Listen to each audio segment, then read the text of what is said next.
அவருக்கும் என்னுடைய வாழ்த்துதலை தெரிவித்துக் கொள்கிறேன். மீண்டுமாக நம்முடைய திருச்சபை, அதாவது என்னுடைய தாய் சபையை, மக்களை, குடும்பத்தை பார்ப்பதிலே நான் மிகவும் மகிழ்ச்சி அடைகிறேன். கண்களை மூடி ஒரு நிமிடம் கர்த்தரை நோக்கி பார்க்கலாம். கிருபையில் ஐஸ்வர்யமுள்ள ஆண்டவரே, இந்த நாளுக்காய் நன்றி செலுத்துகிறோம். ஒவ்வொரு நாளும் ஜீவனாலும் சுகத்தாலும் பலத்தாலும் நீர் எங்களை இடைகட்டி எங்களை வழி நடத்துகிறீர். நன்றியுள்ளவர்களாக உடைய சிலுவை நோக்கி பார்க்க, சிலுவையில் பெற்றுக்கொண்ட வெளியேற பெற்ற அந்த கிருபையில் பிச்சையாய் பெற்ற ரட்சிப்பை ஒவ்வொரு நாளும் நினைவு கூர்ந்து அதற்காய் பாடுபடவும் அதற்காய் வாழவும் நீர் எங்களுக்கு பலத்தை தார். இந்த நாளிலே இந்த வார்த்தையை நீர் பேசும் நாங்கள் கேட்கிறோம். ஆமென். இந்த நாளிலும் கூட உங்களிடத்திலே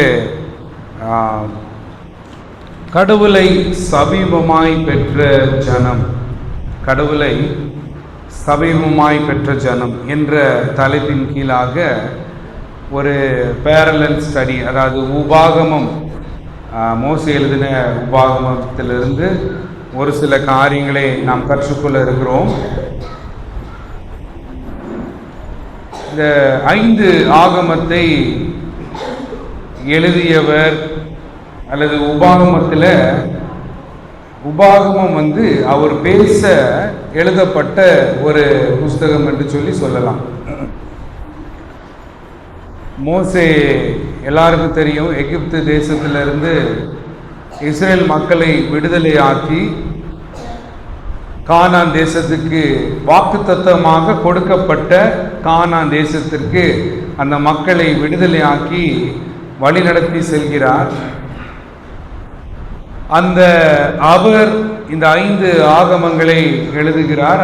அது கடைசியாக இந்த உபாகமத்தை எழுதும் பொழுது அவருடைய மரணத்திற்கு சில நாட்களுக்கு முன்பாக சொல்லப்பட்ட, பிரசங்கிக்கப்பட்ட புஸ்தகம் தான் உபாகமம். இந்த உபாகமம் பார்த்தீங்கன்னா 3 பிரசங்கம்.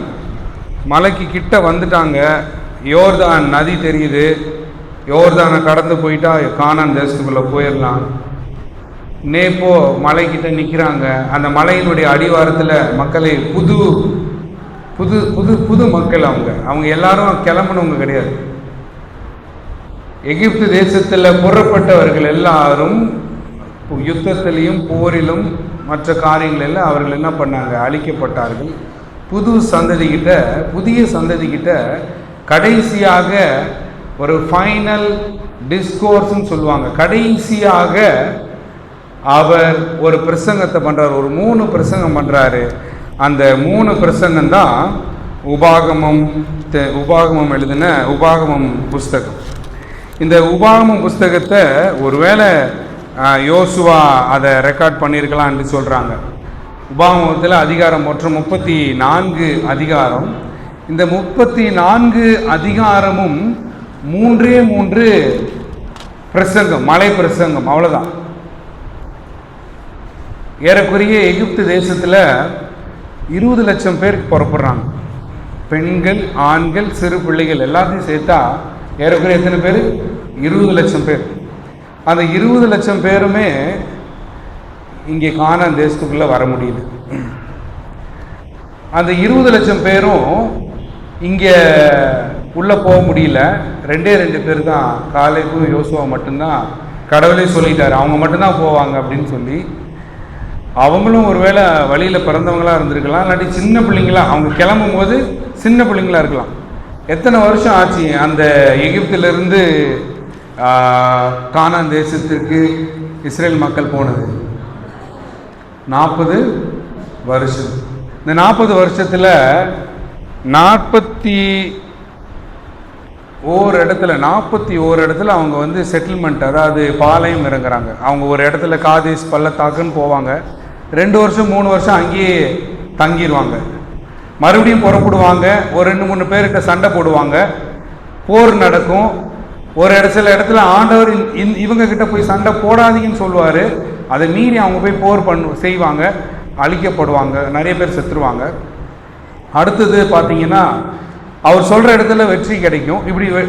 இப்படியே போயிட்டு 41 இடத்துல அவங்க என்ன பண்ணுறாங்க, பாளையம் அதாவது கேம்ப் போட்டு தங்குறாங்க. 42 முறை அவங்க என்ன பண்ணுறாங்க, பயணத்தை மேற்கொள்கிறாங்க. 31 இடத்துல சண்டை பண்ணுறாங்க. போகிற வழிகளெல்லாம் 31 இடத்துல அவங்களுக்கு மற்ற நாட்டில் இருக்கிறவங்களுக்கு சண்டை நடந்துக்கிட்டே தான் இருக்குது, போர் செய்கிறாங்க. இவர்கள் எல்லாம் ஒரு யுத்தத்திற்காக போருக்காக ஆயத்தம் பண்ணப்பட்டு பழகி வைக்கப்பட்ட மக்கள் கிடையாது.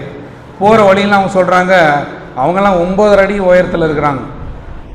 ஏறக்குறைய 10 அந்த அவங்க படுத்திருக்கிற கட்டில் பார்த்தீங்கன்னா 10.25 அடி 10 அடி நீளம் இருக்குது. நம்ம 5 அடி 6 அடி தான். நம்மளே 2 பேர் என்ன அப்படி இருக்கோம். அந்த மாதிரி 10 அடி அவ்வளோ உயரமாக இருக்கிறாங்க. அவங்கெல்லாம் எங்களால் சண்டை போட முடியாது. கடவுள் சொல்கிறாரு, கண்டிப்பாக நீங்கள் ஜெயிப்பீங்க, நீங்கள் போங்க. சொன்ன இடத்துலலாம் அவர்கள் என்ன பண்ணுறாங்க, வெற்றியோடு போகிறாங்க. இதுதான் நம்ம பார்க்கிற கதை. 40 வருஷம் அவர்களுடைய பிரயாணம் நடக்குது. ஆனால் எவ்வளோ நாளில் நடந்துட்டார் இயேசு கிறிஸ்து?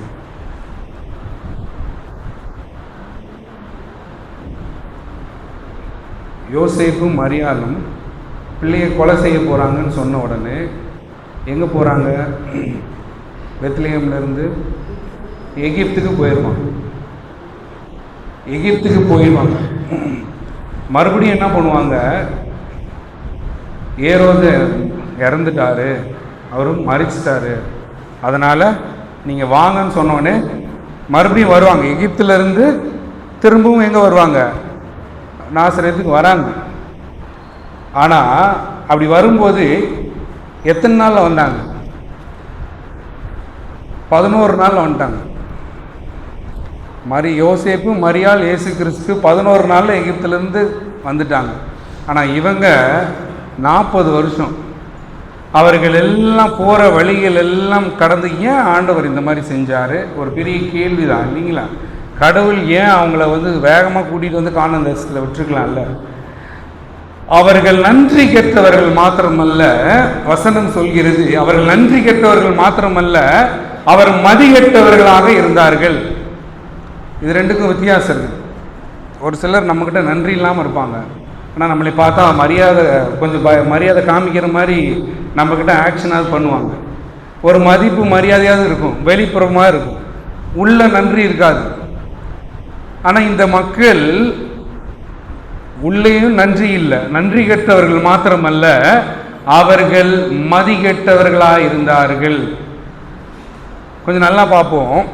கடவுளுடைய அற்புதத்தை கண்கூட பார்க்குறாங்க. கடவுளுடைய அற்புதத்தை புறப்பட்ட நாள்ல இருந்து கண்ணில் பார்க்குறாங்க. காதில் மட்டும் கேட்கறது இல்லை, கண்ணில் பார்க்குறாங்க. செங்கடல் அவங்களுக்கு கண்ணுக்கு முன்னாடி 2ஆக பிளக்குது. அவங்களுக்கு முன்னாடி பார்வோன் சேனை அழிக்கப்படுது. சாப்பாடு கேட்டால் அவங்களுக்கு அடுத்த நிமிஷம் சாப்பாடு வானத்துலேருந்து வருது. தண்ணி கேட்டால் தண்ணி கிடைக்குது. இந்த தண்ணி கொஞ்சம் உப்பாக இருக்குதுங்க, எங்களுக்கு ஆர்வ வாட்டர் மாதிரி எங்களுக்கு கொஞ்சம் மதுரமாக வேணும்னு கேட்குறாங்க. உடனே அந்த கசப்பான தண்ணீர் மறுபடியும் நல்ல தண்ணியாக இனிப்பாக மாறுது. வெஜிடேரியன் சாப்பிட்டு போர் அடிக்குது, எங்களுக்கு நான்வெஜ் வேணும்னு கேட்குறாங்க. கண்ணுக்கு முன்னாடி அற்புதம் நடக்குது. அது அடுத்தது என்ன நடக்குது? அதுக்கப்புறம் என்ன நடக்குது? அவர்களுக்கு அது மாத்திரமல்ல, அவர்கள் கீழ்ப்படியாமல் கண்களுக்கு முன்னாடி அழியறதையும் பார்க்குறாங்க. அற்புதத்தை மட்டும் அவங்க பார்க்கல. அவர்கள் எதிர்த்து நிற்கிறாங்க. மோசைக்கிட்ட எதிர்த்து நிற்கும் போது பூமி அப்படியே 2ஆக பிளக்குது. படிக்கும்போது கேட்டோமே, 32,000 பேர் பக்கம் அப்படியே குழியில் உள்ள போடுறாங்க. கடவுளுடைய கோபாக்கினியையும் கடவுளுடைய அழிவையும் கடவுளுடைய சிற்றையும் கண்கூட பார்க்குறாங்க. கடவுளுடைய பாதுகாப்பையும் கடவுளுடைய பராமரிப்பையும் கடவுள் செய்கின்ற அதிசயத்தையும் கண்ணால பார்க்குறாங்க. இதையும் பார்க்குறாங்க, அழிவையும் பார்க்குறாங்க. ஆனால் அவர்கள் என்ன பண்ணல? மாறல. இந்த கதை கேட்கும்போது நமக்கு கோபம் வருது. இந்த கதையை கேட்கும்போது நமக்கு இப்படி ஒரு நன்றி கெட்ட மக்களா, இப்படியும் ஒரு நன்றி கெட்ட மக்கள் இருப்பாங்களா? அவங்க ஒரு அடிமைகளாக ஒரு ஊரில் இருக்கிறாங்க. ஒன்று அதை எங்கேயோலாம் போக வேண்டாம், நமக்கு பக்கத்தில் இருக்கிற ஸ்ரீலங்காவை எடுத்துக்குவோம். அங்கே ஸ்ரீலங்காவிலேருந்து அநேக பேர் அகதிகளாக வந்திருந்தாங்க 1982 81 82 கூட்டமாக வந்தாங்க. அதுக்கு பிற்பாடு 93 95லேருந்து 95 வரைக்கும் நிறைய பேர் வந்துக்கிட்டே இருந்தாங்க. அவங்க யார் நமக்கு சொல்கிறோம்? அவர்கள் ரெஃப்யூஜஸ், அகதிகள்னு சொல்கிறோம். அங்கேருந்து அகதிகளாக வந்த உடனே நம்ம தமிழ்நாடு அரசு என்ன பண்ணுறாங்க, ஒரு கேம்ப் கொடுக்குறாங்க. ஒரு பெரிய வசதி இல்லைனாலும் ஒரு ஓட்டு வீடு அவங்க போட்டுக்கலாம். சின்ன வீடு அவங்க ஓரளவுக்கு அட்லீஸ்ட் வெல்கம் பண்ணுறாங்க. பரவாயில்ல, வந்து அவங்க இங்கே தங்கிறதுக்கு. ஆனால் அவங்களுக்கு ஓட்டு உரிமை கிடையாது, அவங்களுக்கு எந்த ஒரு நாட்டின் உரிமை கிடையாது. அவங்க இந்திய குடிமகனாகவும் இல்லை, ஸ்ரீலங்கா இலங்கையின் குடிமகனாகவும் இல்லாமல் தான் இந்த ஊரில் வாழ்கிறாங்க. இந்த ஊருக்கும் அவங்களுக்கு குடியுரிமை கிடையாது. ஐயோ, இந்த ஊரில் இவ்வளோ பிரச்சனை ஆகுது, திரும்பி ஸ்ரீலங்கா போனோன்னு சொல்லலாம். பரவாயில்ல, கஷ்ட நஷ்டத்தையும் பார்த்து போனால் கொஞ்சம் பேர் போயிட்டாங்க. அப்படி போனாலும் திரும்ப மறுபடியும் இங்கே வர முடியாது. இப்படி ரெண்டு பக்கமும் இல்லாமல் பரம்பரையாக அப்படி தான் வாழ்ந்துட்டு இருக்கிறாங்க. ஒரு வேலை நல்லா கவனமாக கேளுங்க. அங்கேருந்து இங்கே வரவங்களுக்கு அழகாக ஊட்டியில் இல்லைன்னா கொடைக்கானலில் அங்கேருந்து வரவங்களுக்கெல்லாம் லேண்டை பிரித்து உங்களுக்கு இந்த எஸ்டேட் வச்சுக்கோங்க, பாலும் தேனும் ஓடுகிற ஒரு நல்ல இடத்த கொடுக்குறோம். நீங்கள் இத்தனை இவ்வளோ பெரிய இடத்த நீங்கள் இந்த 12 கோத்திரத்தை பிரிக்கிறதுக்குன்னு சொல்லி அழகாக டிவைட் பண்ணி கொடுக்கறதுக்கு தனித்தனி டீம் இருந்தாங்க. நீங்கள் ஃபுல்லாக படித்தா தெரியும். யோசுவாவும் காலேபும் முன்னே இருந்து தலைமைத்துவத்தில் அழகாக நடத்துகிறாங்க. அவங்க வந்து லேவியர்களாம் இவங்களுக்கு இல்லையா, இவங்களால வேலை செய்ய முடியலையா, தசம பாகன்னு ஒரு ரூல்ஸை கொண்டு வாங்க. 10ல் ஒரு பங்கை கொண்டு வந்து நீங்கள் என்ன பண்ணுங்க வைக்கணும். திக்கற்றவர்களுக்கும் விதவிகளுக்கும் நிலத்தை கொடுத்தாங்க, அவங்களால வேலை செய்ய முடியாது. இந்தாம்மா நிலம் வச்சுக்கினாலும் பயிர் பண்ண முடியாது. அப்படிப்பட்டவங்களுக்கு இப்படி ஒரு 10ல் ஒரு பகுதியை ஆலயத்துக்கு கொண்டு வரணும், அப்படிப்பட்டவங்களுக்கு கொடுக்கணும்னு சொல்லி ஒரு அழகான ஒரு ஊரை கொடுக்குறோன்னு சொல்லி நம்ம ஒரு உதாரணத்துக்கு நம்ம ஊட்டி கொடைக்கானல் மாதிரி எஸ்டேட்டை பிரித்து கொடுக்குறோன்னு சொல்லி ஸ்ரீலங்காவில் இருந்து நம்ம கூட்டு வரவங்கள அவங்க நம்மக்கிட்ட கீழ்ப்படியாமல் நம்மக்கிட்ட ஏற்று பேசுனா நம்மளுக்கு எப்படி இருக்கும் கோவம் இல்லையா? பாலும் தேனும் ஓடுகிற வாக்குத்தத்தம், ஆபிரகாமுக்கு வாக்குத்தத்தம் செய்த அந்த தேசத்துக்கு மோசே கூட்டிகிட்டு போகிறாரு. மோசே கூட்டிகிட்டு போயிட்டுருக்கிறார். ரொம்ப சிஸ்டமேட்டிக்காக. அதுக்கப்புறம் பார்த்தீங்கன்னா 1000 பேருக்கு ஒரு தலைவன், 100 பேருக்கு ஒரு தலைவன், 50 பேருக்கு ஒரு தலைவன், 10 பேருக்கு ஒரு தலைவன், ரொம்ப ஒர்க்கை டெலிகேட் பண்ணி சூப்பர் மேனேஜ்மெண்ட்டில் அந்த டீம் அழகாக கூட்டிகிட்டு போயிட்டுருக்கிறாரு. ஆனால் அப்படி போயிட்டுருக்கும்போது அங்கே இப்படிப்பட்ட முறுமுறுப்போடும் நன்றி இல்லாமல் முறுமுறுத்து கொண்டு அவங்க என்ன பண்ணுறாங்க, மதிகெட்டவர்களாக இருந்தாங்க. எல்லாரும் பயணத்தில் அழிந்து போனாங்க. புதிய தலைமுறை வந்தவங்க கிளம்பினவங்க எல்லாமே இறந்துட்டாங்க. இந்த 40 வருஷம் வழியில் பிறந்தவர்கள் அந்த எக்ஸடஸ் ஜேர்னியில் அந்த வந்து வழியில் இந்த 40 வருஷத்தில் அப்போ புதிய தலைமுறை இல்லை மேக்சிமம் எத்தனை வயசு இருக்கும் அங்கே நின்று இந்த பிரசங்கத்தை கேட்குறவங்களுக்கு? அதிகபட்சம் 40 தான் இருக்கும்.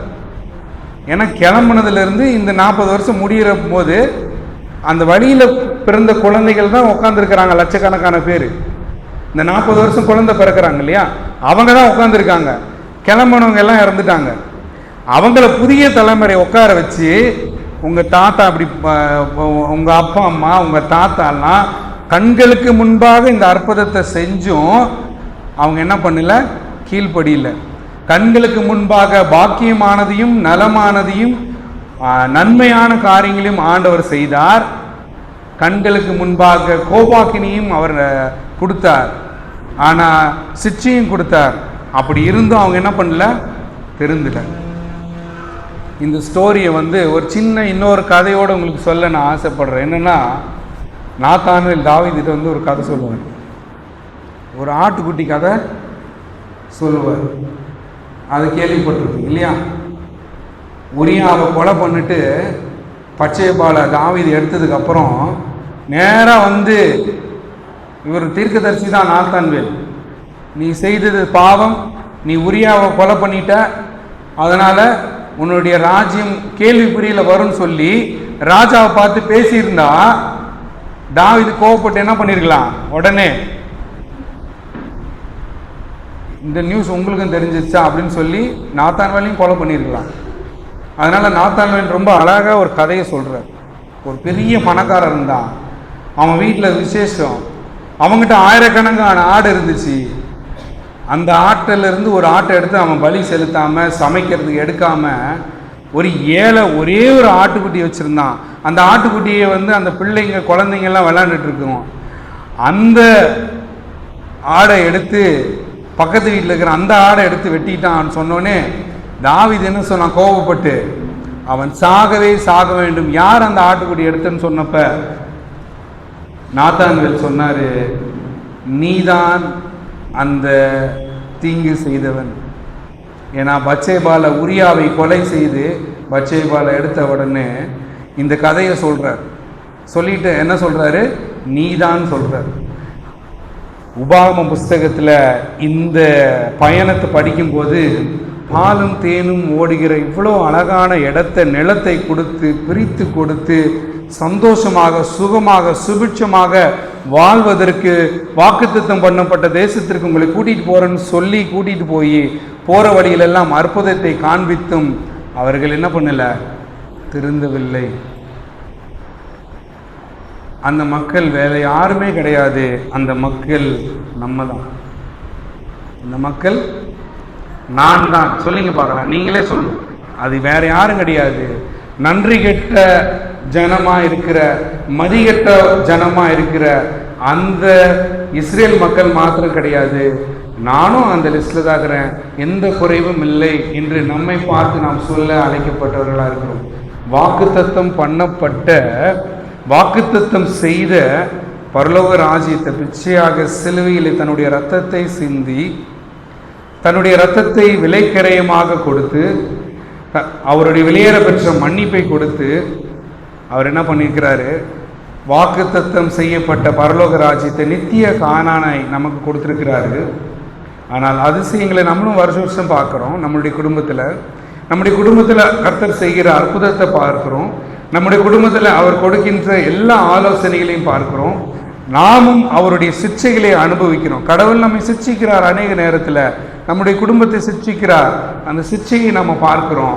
இவைகள் எல்லாம் பார்த்தும் கடினமுள்ள இருதயங்களாக வாழ்கிறோம். அதுதான் பவுல் ரொம்ப தெளிவாக அவருடைய வசனத்தில் சொல்கிறதை நம்ம பார்க்கிறோம். அதுதான் பார்க்கிறோம்.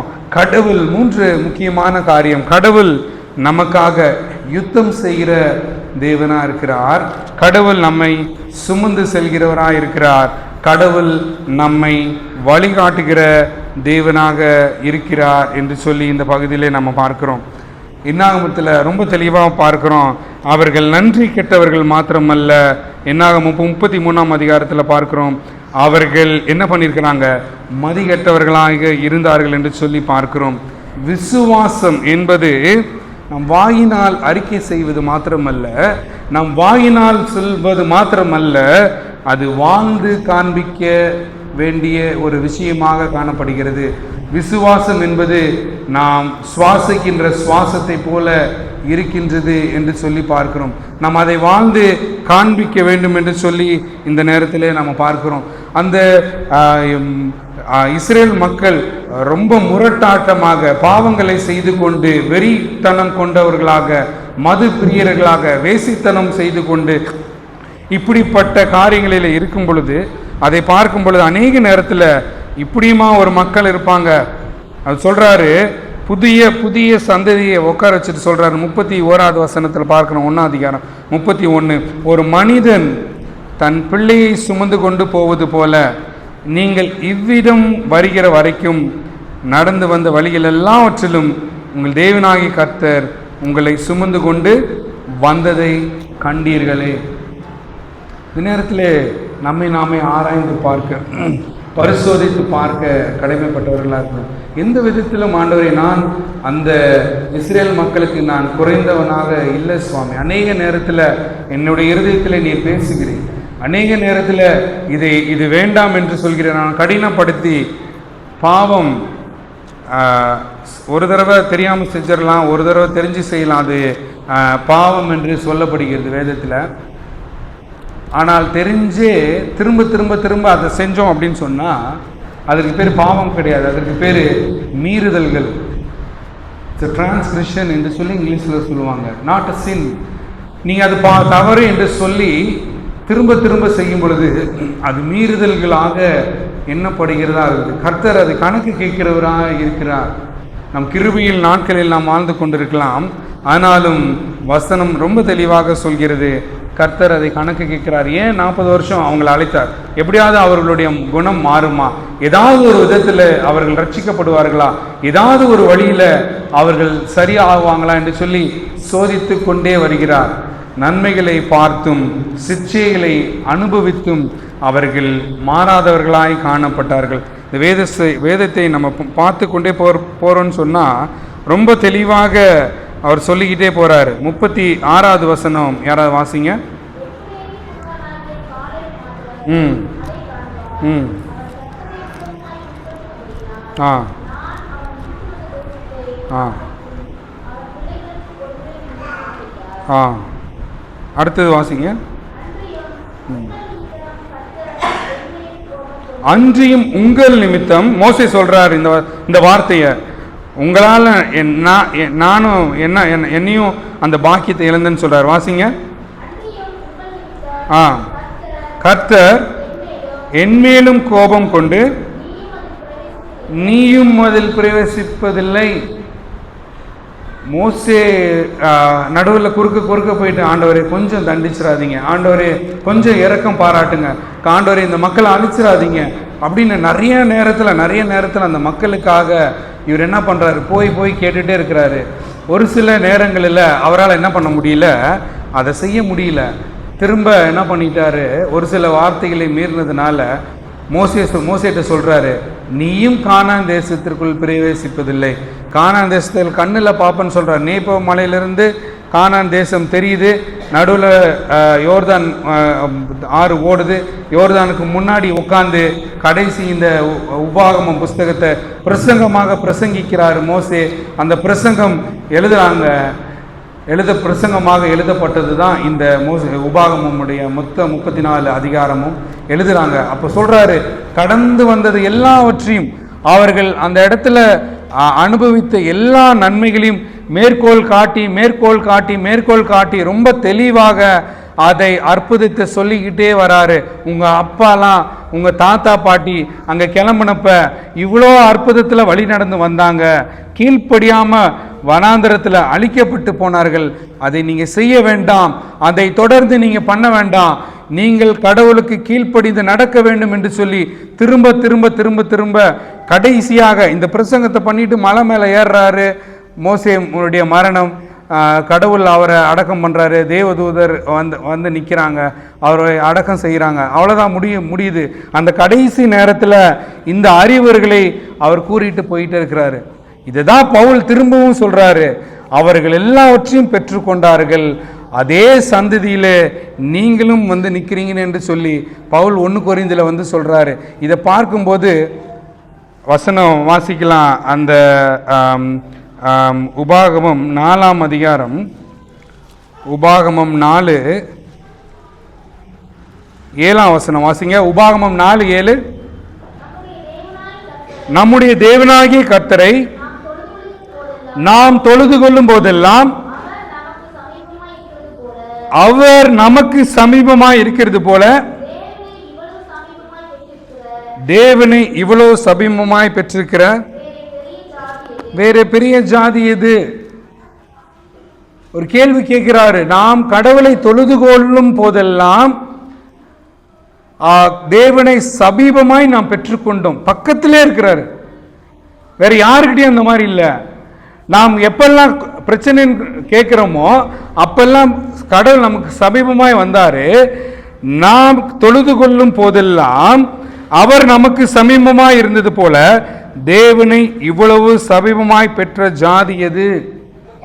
மோசே சொல்றாரு, கடவுளை பக்கத்துல பார்த்தீங்களே, நீங்க அக்னி ஸ்தம்பமா பார்த்தீங்களே, ராத்திரியில பகல்ல மேக ஸ்தம்பமா பார்த்தீங்களே, இவ்வளோ பக்கத்தில் அவருடைய அற்புதத்தை பார்த்தீங்களே, அவருடைய சத்தத்தை நீங்க கேட்டீங்களே, அவருடைய இறைச்சலை கேட்டீங்களே.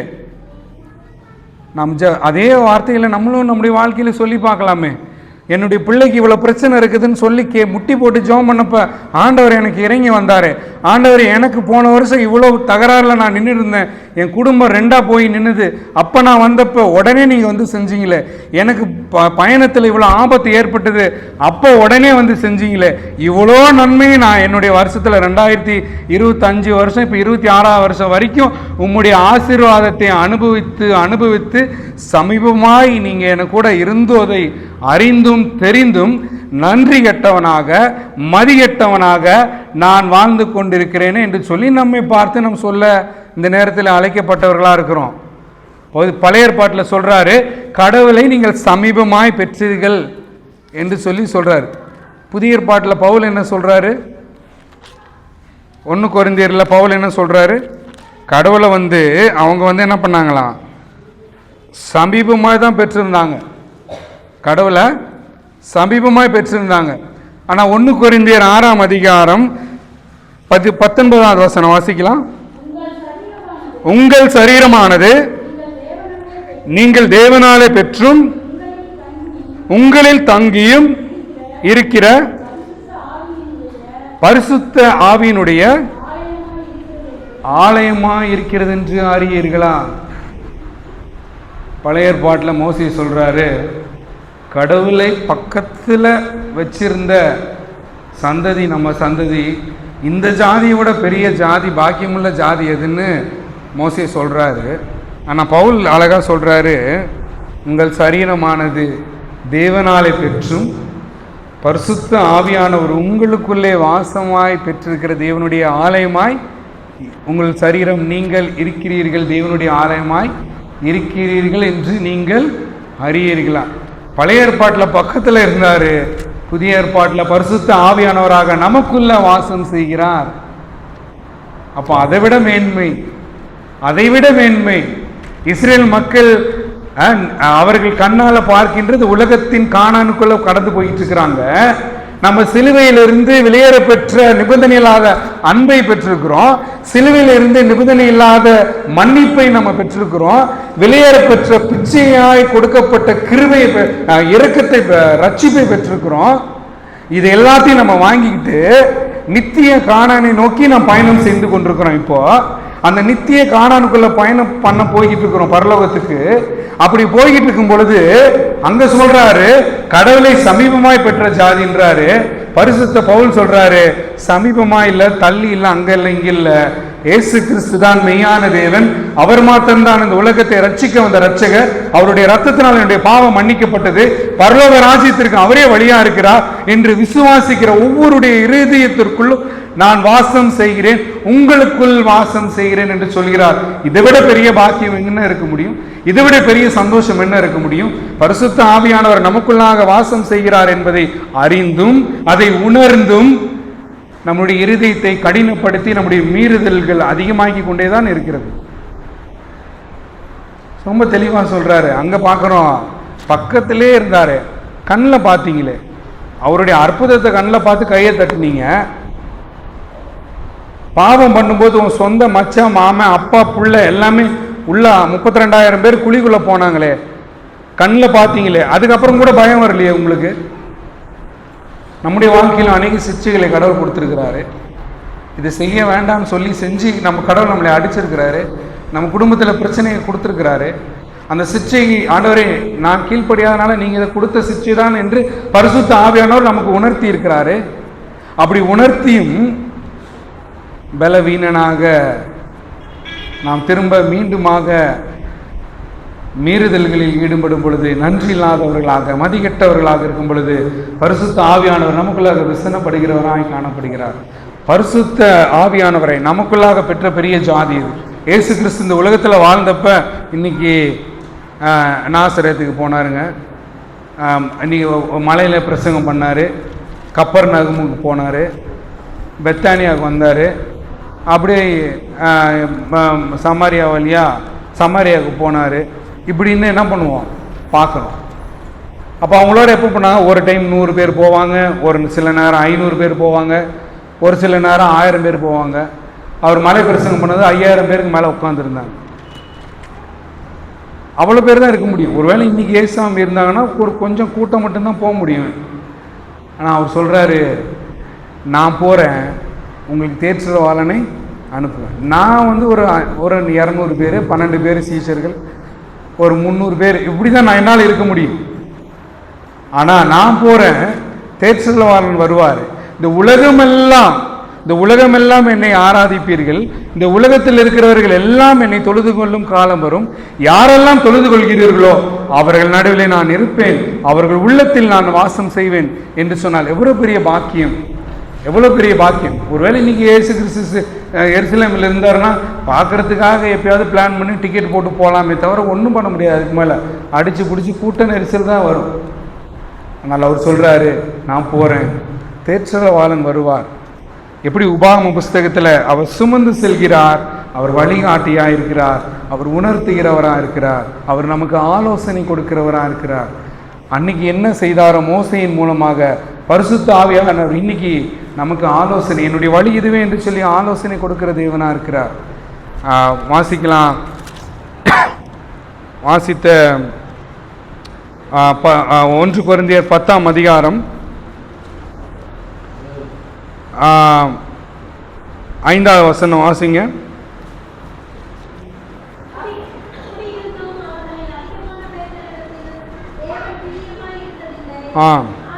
ஆதலால் வனாந்தரத்திலே அவர்கள் அழிக்கப்பட்டார்கள். அடுத்த வசனம் வாசிங்க.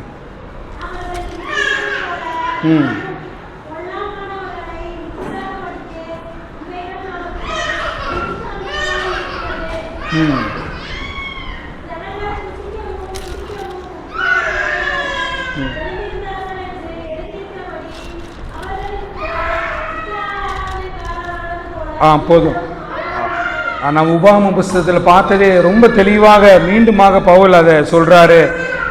அவர்கள் என்னென்ன பாவத்தினால் அவர்கள் அழிந்து போனார்கள் என்று தெளிவாக சொல்லிக்கிட்டே வராரு. இவைகள் எல்லாம் திருஷ்டாந்தங்களாக அவர்களுக்கு சம்பவித்தது. உலகத்தின் முடிவு காலத்தில் உள்ள நமக்கு எச்சரிப்பு உண்டாகும்படி எழுதப்பட்டும் இருக்கிறது. நமக்கு எச்சரிப்பு உண்டாகும்படி இவைகள் எல்லாம் எழுதப்பட்டும் இருக்கிறது. எனவே நித்திய கானானை நோக்கி செல்கிற நாம், ஆண்டவரே, நான் அந்த கானானுக்கு தகுதி உள்ளவர்களாக உம்முடைய சிலுவையில் பெற்றுக்கொண்ட ரட்சிப்பினால் நான் அழைக்கப்பட்டிருக்கிறேன். எனவே அந்த அழைப்பிற்கு உண்மை உள்ளவனாக நாம் வாழ்கின்றோமா என்பதை ஆராய்ந்து பார்க்க ஒவ்வொரு நாளும் நாம் அழைக்கப்பட்டவர்களாக இருக்கிறோம். நம்ம அதை படிக்கும் போதெல்லாம் நமக்கு ஒருவேளை அந்த மக்களை பார்க்கும் பொழுது இவ்வளோ நன்மைகளை பெற்றும் இவ்வளோ அதிசயங்களை பெற்றும் அவர்கள் நன்றி இல்லாதவர்களாக இருந்தார்கள் என்று சொல்லி நம்ம அநேக நேரத்தில் சொல்கிறோம். ஆனால் இந்த 1 கொரிந்தியரில் சொல்கிறாரு, அதே போல நாம் இவைகளெல்லாம் நமக்கு திருஷ்டாந்தங்களாக எழுதப்பட்டிருக்கிறது. இந்த வசனங்கள் எல்லாம் நமக்கு எச்சரிப்பு ஊட்டும் வசனங்களாய் காணப்படுகிறது. நம்ம நினச்சிக்கிட்டு இருக்கிறோம், என்னங்க பெரிய தப்பு பண்ணிட்டோம் நம்ம, அதெல்லாம் அதாவது அவங்க பண்ணுறதை விட நான் ஒன்றும் பெருசாக ஒன்றும் பண்ணுறதில்லை, அவங்க பண்ணுற தப்பை விட நான் ஒன்றும் பெரிய தப்பு ஒன்றும் பாவம் ஒன்றும் பண்ணுறதில்லை என்று அநேக நேரத்தில் நம் பாவங்களை நாம் நியாயப்படுத்தி கொண்டும் அநேக நேரத்தில் நம்முடைய பாவங்களை அலட்சியமாக அதை ஒரு பாவமாக எண்ணாமலும் நாம் சென்று கொண்டிருக்கிற காலத்தில் இருக்கிறோம். தெளிவாக வசனம் சொல்கிறது. ஏனென்று ஏன் இந்த பிரசங்கத்தை திரும்ப அவங்களுக்கு போதிச்சாரு அவர் அப்படின்னு சொன்னால், ஏன்னா அந்த குழந்தைகள் எல்லாம் அந்த எகிப்தில் புறப்பட்டு கானான் தேசத்துக்கு வரத்துக்கு 40 வருஷம் ஆயிடுச்சு. இந்த வழியில் பிறந்த பிள்ளைகளை உட்கார வச்சு தான் அவர் பேசிகிட்டு இருக்கிறாரு. ஏன்னா இந்த பிள்ளைங்க அவங்க அப்பா அம்மா பார்த்து கற்றுக்கிட்டது எல்லாமே அயோக்கியத்தனம், எப்படி பாவம் பண்ணுறது, எப்படி எல்லாம் இந்த மாதிரி காரியங்களை செய்கிறது, அவங்க அப்பா அம்மா பார்த்து தான் அந்த பிள்ளைங்க வளர்ந்துருக்கு. அதனால தான் திரும்ப திரும்ப திரும்ப அதை திரும்ப சொல்கின்ற ஒரு சூழ்நிலை யாருக்கு ஏற்படுது? மோசேக்கு ஏற்படுது. இன்றைய நாட்களில் நம்முடைய பிள்ளைகளை வளர்ப்பதில், நம்முடைய பிள்ளைகளுக்கு முன்பாக மாதிரிகளாக நாம் இருப்பதில் ரொம்ப மிக மிக மிக முக்கியமான ஒரு காரியங்களாக இருக்குது. ரொம்ப ரொம்ப நம்முடைய சின்ன பிள்ளைங்களாம் ரொம்ப ஸ்மார்ட்டாக இந்த நாட்களில் இருக்கிறாங்க. அந்த அந்த அந்த அவர்களுடைய அக்கிரமங்களையும் அவர்களுடைய மதிகெட்டத்தனத்தையும் நன்றி இல்லாததையும் அவர்களுடைய எல்லாவற்றையும் பார்த்து தான் இந்த பிள்ளைங்க பயணத்தில் வராங்க. எல்லாரையும் உட்கார வச்சு, புதிய தலைமுறையை உட்கார வச்சு மோசே இந்த பிரசங்கத்தை பண்ணுறாரு. இந்த பிரசங்கத்தை பண்ணும்போது சொல்கிறார், இந்த பிரசங்கத்தை ஏன் அவர் பண்ணுறாருன்னா, ஏன்னா அவர்களும் they are influenced by their parent. அவங்களுடைய பெற்றோர்களுடைய அனுபவம், அவர்களை அதை பார்த்து தான் அவங்க வளர்ந்துருக்காங்க. அதனால தான் திரும்ப அவர் இந்த பிரசங்கத்தை பண்ண வேண்டிய ஒரு சூழ்நிலை வருது. அவர்களை விட ரொம்ப பரிசுத்தமாக இருந்திருந்தாங்கன்னா உபாகமம் புஸ்தகமே தேவையில்லை. அவங்க இருந்ததுனால தான் அதை செஞ்சுட்டு அவர் போயிருக்கிறார்.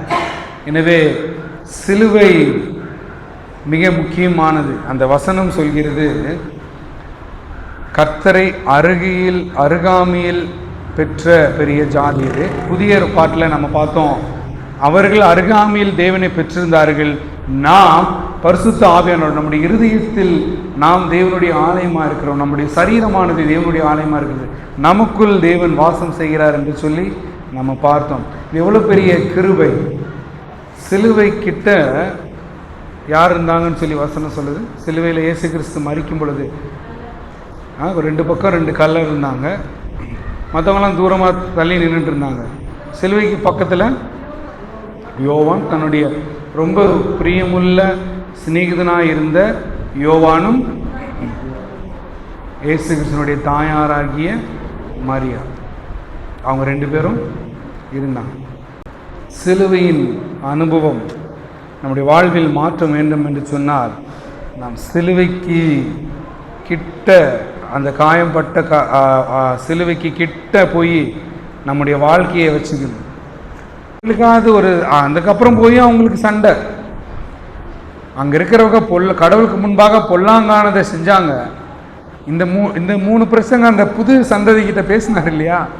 பழைய சந்ததி அங்கே புறப்பட்டவங்கெல்லாம் செத்துட்டாங்க. கடைசியாக தன்னுடைய உயிர் போகிறதுக்கு முன்னாடி பேசின பிரசங்கம் தான் உபாகமம்னு சொன்னேன். இந்த பிரசங்கத்தை கேட்ட புதிய தலைமுறை இஸ்ரேல் மக்களும் அந்த ஊருக்குள்ளே போனதுக்கு அப்புறம் கீழ்ப்படியில அந்த கானானியர் மக்கள் என்ன பண்ணாங்களோ அதே மாதிரி பண்ணி, கடவுள் சொன்னார், நீங்கள் அங்கே போனீங்கன்னா அவர்களை எப்படி சிதறடிக்கப்பட பண்ணணும், அதே மாதிரி உங்களையும் செய்வேன்னு சொன்னார். அதே மாதிரி இவங்க கீழ்ப்படியில், அதே மாதிரி இவங்களுக்கும் நடக்குது. அங்கேருந்து ஒரு குரூப்பு பாபிலோனுக்கு போகுது. ஒரு குரூப் மேலே இருக்கிற இஸ்ரேலில் இருக்கிறவங்கெல்லாம் அசிரியர்களால் சிறைப்பிடிக்கப்பட்டு போகிறாங்க. யூதாவில் இருக்கிறவங்க எல்லாம் பாபிலோனுக்கு சிறைப்பிடிக்கப்பட்டு போகிறாங்க. ரொம்ப மோசமாக ஆயிடுச்சு நிலைமை. அதுக்கப்புறம் யுனைடெட் கிங்டமாக இருந்துச்சு. ரெண்டாக பிரியுது. மேலே இஸ்ரேலும் கீழே யூதாவும் பிரியுது. இப்போ 2 கோத்திரம் யூதாவில் இருக்கிறாங்க, 10 கோத்திரம் மேலே இஸ்ரேல் தேசத்தில் இருக்கிறாங்க. இந்த 10 கோத்திரமும் அசிரியர்களால் சிறைப்பிடிக்கப்பட்டு போகிறாங்க. இந்த 2 கோத்திரம் கீழே இருக்கிறவங்க கொஞ்ச நாளைக்கு அப்புறம் பாபிலோனியர்களால் இவங்களும் சிறைப்பிடிக்கப்பட்டு போகிறாங்க. இங்கிருந்து கிளம்பும் போதே சொல்லிட்டாரு, அங்கே இருக்கிறவங்கள அனுப்பிட்டு நான் உங்களை கொண்டு போய் அங்கே வைக்கிறேன், நீங்களும் அவங்கள மாதிரி கீழ்ப்படியாமல் இருந்தால், புதிய தலைமுறை கிளம்புனவங்க இறந்துட்டாங்க, இந்த புதிய தலைமுறை மக்களுக்கு சொல்கிறாரு, நீங்களும் அவங்கள மாதிரி கீழ்ப்படியினா உங்களையும் சிதறடிக்க பண்ணுவோன்றாரு. அதே மாதிரி நடக்குது. 100 ஆண்டுகள் கழித்து அதே மாதிரி நடக்குது. ரொம்ப பரிதாபமான சூழ்நிலை. பெற்றுக்கொண்ட ரட்சிப்பை அலட்சியமாக இல்லாமல் கையில் கொடுத்துக்கிறார். சிலுவையிலிருந்து இலவசமாக கொடுத்துருக்கிறார். நம்ம ஒன்றும் பையன் மாட்டிக்கிட்டு தண்ணி எடுத்துக்கிட்டு சோறு தண்ணி இல்லாமல் 40 வருஷம் நடக்கலை. அந்த மக்கள் மாதிரி நம்ம ஒன்றும் கஷ்டப்படலை. இலவசமாக நாம் செய்த பாவத்திற்கும் இருதய கடினத்தோடு செய்யப்பட்ட மீறுதல்களுக்கும் கிறிஸ்துவின் இரத்தத்தினால நமக்கு மன்னிப்பு கொடுத்துட்டாரு. சிலுவையிலிருந்து பெற்றுக்கொண்ட விலையேறப்பெற்ற ரட்சிப்பை கையில் கொடுத்துருக்கிறாரு.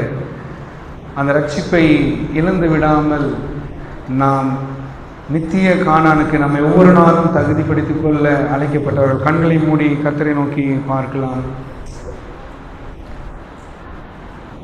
நேசப்பிதாவே, நாங்கள் நம்பி ஆராதிக்கின்ற எங்கள் உண்மையில தேவனே, சிலுவையின் மதிப்பை உணராமல் சிலுவையில் நீர் சிந்தின உம்முடைய ரத்தத்தின் மதிப்பை உணராமல், எதற்காக இந்த உலகத்தில் நீர் வந்தீர், உம்முடைய ஊழிய நோக்கம் என்ன, சிலுவிலே நீர் எங்களுக்காக மரித்ததின் நோக்கம் என்ன என்பதை எல்லாவற்றையும் தெரிந்தும் தெரியாமலும் அறிந்தும் அறியாமலும் அநேக நேரங்களிலே நன்றி கெட்டவர்கள் மாத்திரமல்ல, மதிகெட்டவர்களாக பெற்றுக்கொண்ட ரட்சிப்பை அலட்சியப்படுத்தி நித்திய காணானாகிய பரலோக ராஜ்யத்திற்கு எங்களை பரிசுத்த ராஜரிக ஆசாரிய கூட்டமாக ஆண்டவர் நம்மை அழைத்திருக்கிறாரே. அந்த உணர்வு இல்லாமல் ஒவ்வொரு நாளும் நாங்கள் வாழ்ந்து கொண்டிருக்கிறோம் சுவாமி. உணர்வுள்ளவர்களாய் மாற்றும்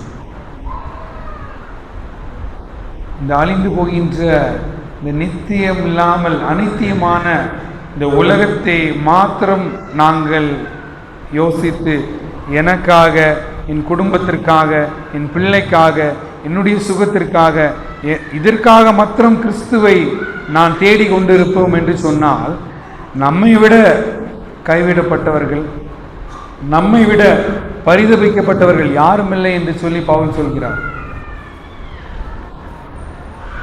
நான் கிறிஸ்துவனிடத்திலே வருவது இந்த உலக தேவை மாத்திரமல்ல, ஆண்டவரே ஒரு நாளும் என்னை பரிசுத்தப்படுத்தும், ஒரு நாளும் என்னை நீதிமானாய் மாற்றும், என்னுடைய கையில் நீர் கொடுத்த ரட்சிப்பை வைத்திருக்கிறேன், என்னுடைய பரிசுத்த ஆவியானவர் எனக்குள்ளாக ஜீவிக்கிறார் என்பதை அறிந்து நாங்கள் செயல்பட எங்களை உணர்வுள்ளவர்களாய் மாற்றும். நீர் பேசும் சுவாமி, நாங்கள் கேட்கிறோம். மீட்பு இரட்சகர் இயேசு கிறிஸ்து மூலம் ஜெபிக்கிறோம் எங்கள் ஜீவனுள்ள நல்ல பிதாவே.